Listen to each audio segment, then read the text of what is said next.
What's up guys, SeaOtterGamer here, back with another Saturday morning bonus video. Today we are talking about the importance of thumbnails for your channel. Now this goes for whether you have a gaming channel, music channel, vlog, I don't know, whatever you have for your cat.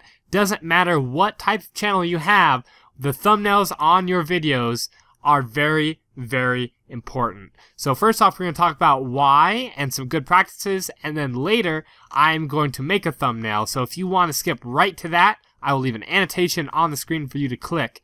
But otherwise, let's talk about why thumbnails are important for your channel and kind of what to do and generally what to avoid. So first off, thumbnails are the first thing that most people see on your video. So if I go here and I search for Call of Duty Ghosts PDW, I get this nice little list, and there's relatively 92,000 videos.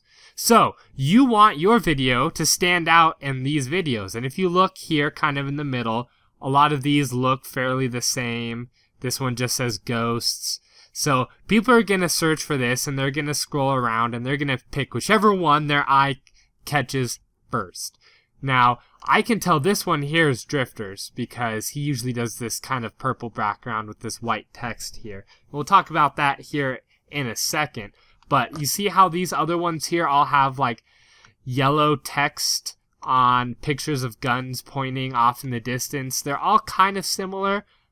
You kind of want to avoid that. You want something that stands out that goes, wow, I want to click on this image specifically. Because remember, you're competing for views with every single person on this page and on subsequent pages down here. So next, you want your thumbnails to look professional. Now what I mean is people usually associate the quality of your video with the quality of the thumbnail, because that's the first thing they see. If they see a video or a thumbnail that looks like this one here by Gamer, just kind of a weird name and you know, standard name, standard thumbnail, they're probably going to skip over this one and click this flashy one with complementary colors and contrasting here above it. So I would recommend never using the ones that YouTube just kind of randomly generates, because they're usually crap unless you're a vlogger and it's of your face or something. But I always recommend you make your own, and it's super easy to do, and it really, really helps your channel out immensely. So, and then the last thing is consistency. So consistency is very important for your channel. If you look at here mine, almost all of my thumbnails have the same kind of template here. I have this border, I have my logo. Every one of them is consistent with each other and with my channel art this way, and that is purposefully done. So when you're looking through here, you can pick out my video from all of the other ones here. Just like you, it's very easy to pick out Drifters here because he usually has this sort of background on all of his in-depth reviews. So let's talk about how to make, or what you want to put in one of your thumbnails. First off, the most important thing is you want the thumbnail to be relevant to your video. Every one of these has a picture of the PDW, pretty sure. This one doesn't, but it's got Call of Duty Ghosts and talks about pistols. This one here has the knife instead, but it's probably talking about both. You want the picture on your thumbnail to guide whoever's clicking on it to what they are looking for when they search. So if you search for the PDW, here's pictures of PDWs here. Now, I'm not going to put like Minecraft on my Call of Duty ones because that really doesn't have anything to do with your video. Another one that I see a lot is people just put like half-naked ladies on, and maybe it will, you know, bring people to your channel, but more than likely you'll get flagged for it and you'll get strikes and your channel will be taken down. So don't do that. It's against the terms of service for YouTube. So the next thing, I talked about this briefly, is you want a common element in all of your thumbnails. So we go back to mine. You see I have my logo in every single one of these. Drifter uses the same kind of text and you know, background image and stuff. Another really good one is Northern Lion. Northern Lion puts his face in pretty much every single one of them. See, he's got glasses on the Binding of Isaac's skull here. Here's his face here. Everywhere you look, you have like his beard and his glasses and his bald head. And that's just kind of his thing for all of his. This one's the only one that's different. But there's a common element, and if you're searching for something, it is super easy to pick out which one of these is Northern Lion's video. So, common elements could be a logo, like I do, or like Northern Lion does here. It could be a color palette. A good example is, here's my good friend GamerDad. All of his text is usually this orange and yellow fade, and it goes orange, yellow, orange. Almost all of them are like that. He has a common font, and he has a common color palette for almost all of his, and you'll see the same thing here. Looks like this guy here, Carnage, has the same kind of common color palette and font that he does in all of his as well. And then the last thing that people see, or that I see that people do a lot, are backgrounds. And the best one I have here is the in-depth. This background here he uses a lot. A lot of people will do these kind of like sunset ray backgrounds here. You'll see that every once in a while. So as you can see, he does for his kind of vlog posts here. And that is a common element, so if you see that, you'll probably associate it with his channel. So now we talked about them being eye-catching and how that's important, but a few things to note is contrasting colors and complementary colors. So one thing you'll notice, and this one's a little bit shady because you have orange on orange, but a lot of times you'll see that colors are like white text on a dark background, or bright text on a dark background, or dark text on a lighter background. I don't see any of that right now. As you can see here, Call of Duty Ghosts is a little bit hard to read because you have white on a light background. You have a little bit of an outline, but it's a little bit harder to see. Here's a good one right here. You have blue with orange. Blue and orange are complementary colors. They pop out. They're visibly easy to see on the eyes, the distinction between the two, and this is super easy to read. Another good thing is having large text, because when this gets scaled down, let's see, can we scale this down even more? Maybe, maybe not. When this gets scaled down, stuff like this little text here and the City of Colors and stuff is very hard to read. Now, stuff that's really big, like all of these here, are very easy to read. So people aren't going to want to try and squint and read some of your small text on that one as well. So a few other things people do to be eye-catching is add pictures in and smiley faces. My best one here is GamerDad puts like baby faces over people if they're crying and whining in the game, or he does a lot of like memes or smiley faces. I think he does. Yep, here's the troll one here down in the bottom left. So you could do stuff like that. You want your text to be easy to read, especially when it's scaled down, all that kind of stuff. So just make it eye-catching. No one's going to want to click on your video if it looks like this. Chances are, unless you're a well-established person, if you're just starting out, nobody is going to click on this. They're going to skip it and go right to this one.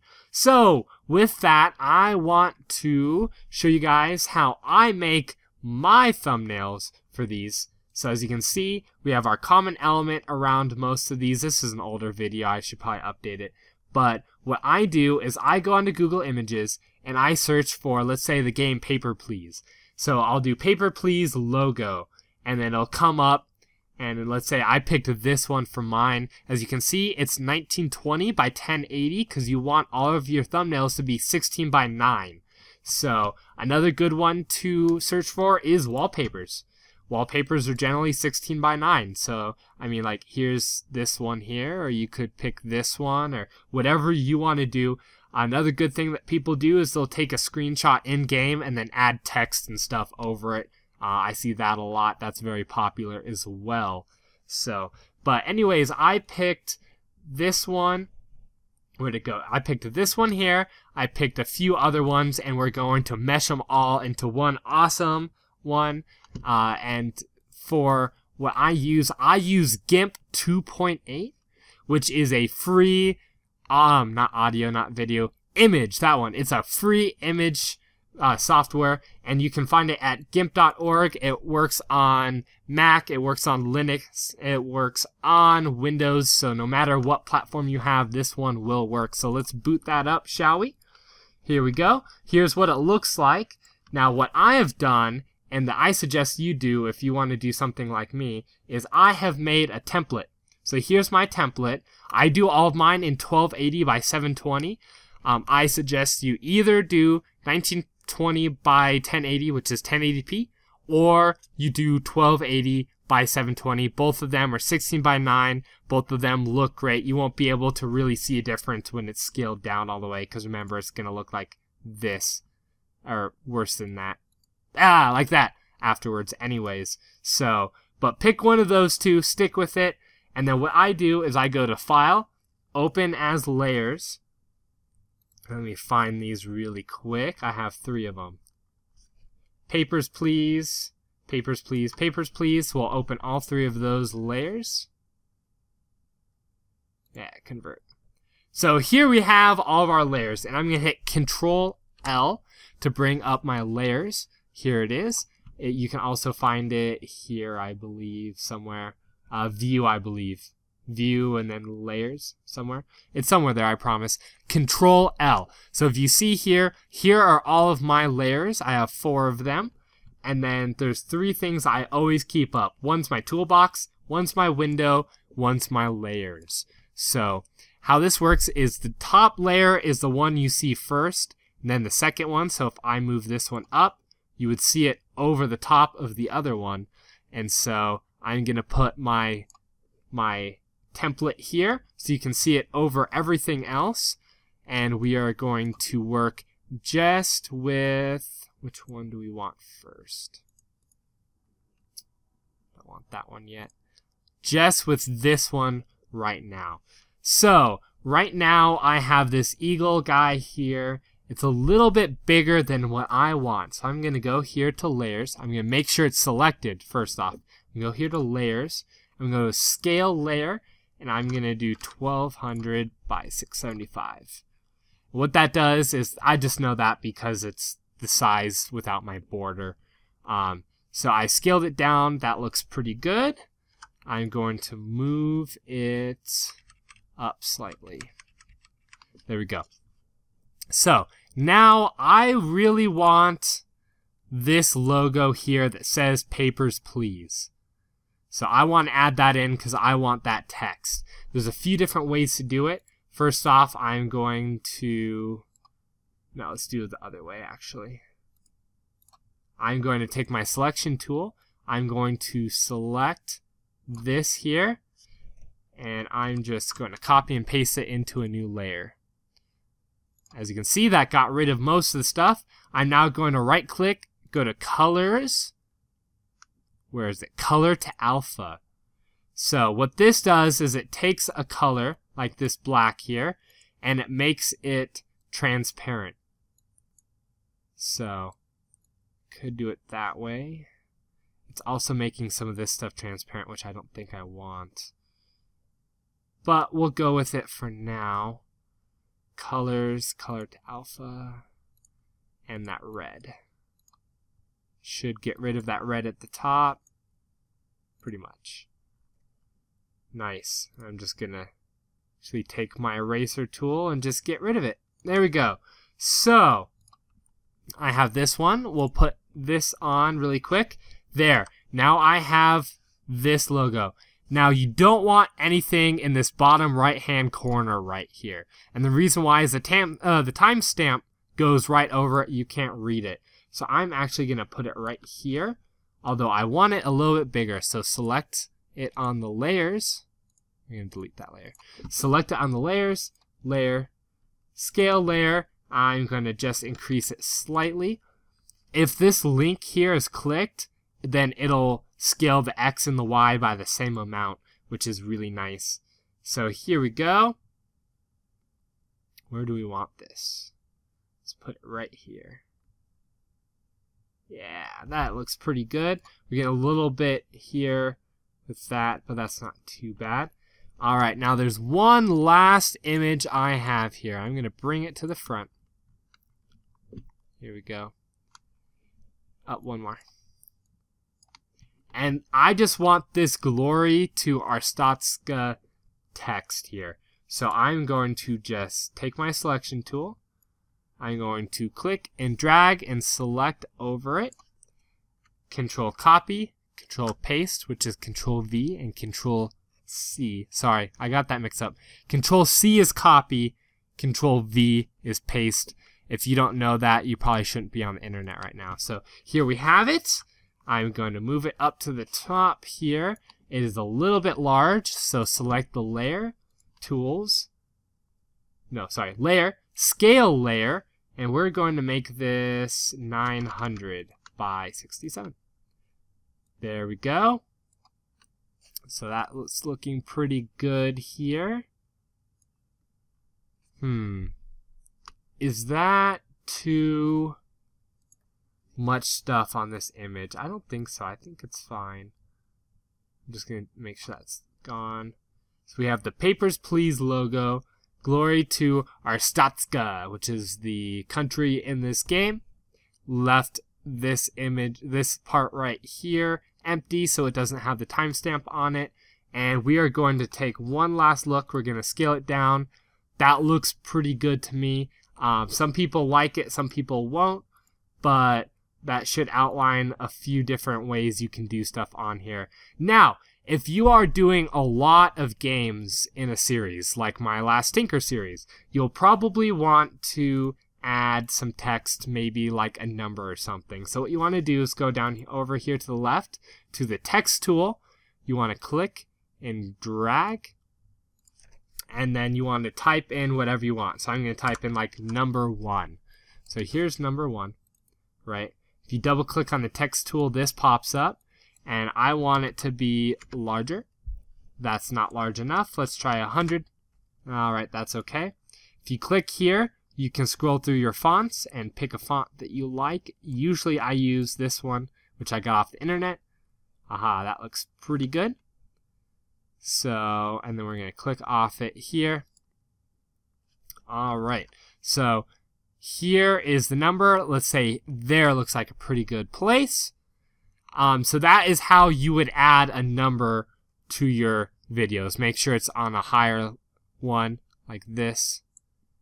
Yeah, that's looking pretty good. And you can hit M and you can drag it wherever you want. So another good thing that I see a lot of people do is they'll put an outline around their numbers. So let's say I want to do that. Over here is a select by color tool. I'm going to select, make sure that number 1 is selected. I'm going to select just that color. If you go over here to select, you can hit grow. I'll grow it by, let's say, 5 pixels. There we go. And then you want to go to a new layer. And you want, let's say, black. And the pencil tool. And you'll just make it all black. And then when you rearrange your layers, bam! Now you have an outline around your number. Select none. So that's how you do something like that. And usually when I do that, I'll take that black, I'll go to filters, and I'll throw a blur on it to make it the edges look a little bit nicer. You don't have to, but you can. So, but that is how you would do a thumbnail. Sorry, I lost my train of thought. A thumbnail for one of your videos. And you know, play around with it, see exactly what you want to do. I'm going to delete this real quick because I'm not putting a number on this one. So the last thing is you want to export it. So we'll go to File, Export As, and then type in whatever you want. So this will be Papers, Please .png. I suggest you do a PNG. You want to hit Export and export one more time. And there you have it. Now you have your one that you can put into your YouTube, into the, what's it called, video manager when you put it up there. So, and just in case you don't know where that's at, really quickly, We'll just go to edit, and there it is. Just hit change image, and that's the one that you want. As you can see, the 3 that it populates normally are complete garbage, and so the new one looks much better. Anyways, this has been how to make a thumbnail for your videos. I hope this has helped you guys. This is kind of what I do. You can change out, let's say we don't want Papers, Please. Let's say we want something else. I really suggest that you make yourself a template like I do, and then go open as layers, and we can do, what's a good one?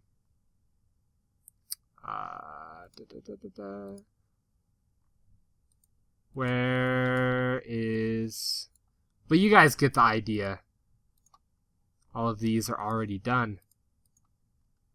You guys get the idea. You can plug in a video or an image and make it whatever you want. So this has been how to make a thumbnail. I hope it's been useful for you guys. I hope you learned some neat tips and tricks. Also what to do, what to avoid, and what to look for thumbnails. If this has been useful, please let me know down below. If you have any questions, also leave a comment down below as well. And I will see you guys in the next video. Thank you all so much for watching. If you liked this, hit the thumbs up. If you didn't, hit that thumbs down, but please leave a comment down below. It helps out my channel immensely. And on this page is a link to my Twitter account, as well as a link to my previous video for you to check out. Thank you guys very much. SeaOtter out.